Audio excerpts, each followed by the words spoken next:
Finance is actually a very salient point, because I've only got confirmation from SIPO very recently about this, and this is kind of this is a little pod exclusive, but actually it's quite salient to how the campaign's going to work. So as you say, Fianna Fáil and Fine Gael are entitled to put a certain amount of resources behind candidates, and although there are limits on donations, you can charge back some of your spending to your political party, so it's made a little easier.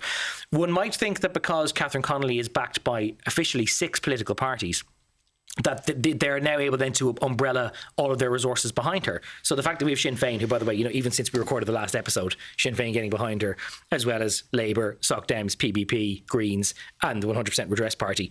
SIPO has confirmed to me that those parties are only allowed to donate €1,000 to her campaign, either as cash or as services to the value of €1,000.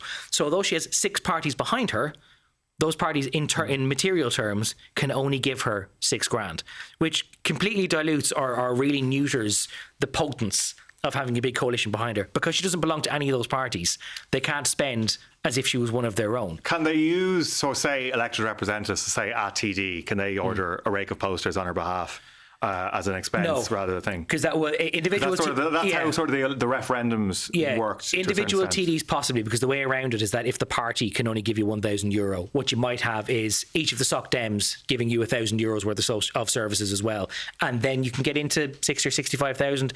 But it does dramatically decrease the resources that are hypothetically available to the campaign, because Fianna Fáil and Fine Gael could spend hundreds of thousands, and Connolly will have to raise them herself. As she has already. I actually have an update in terms of what she's raised so far from the grassroots. €150,000 has been raised on an average donation of €33 per head on the average, which is pretty impressive. The overall spending limit is €750,000, isn't it? And mostly they only tend to spend about $250,000, because that's all you get back. And to have €150,000 raised through donations, it almost takes that out of the question, almost, doesn't it? Yeah, absolutely.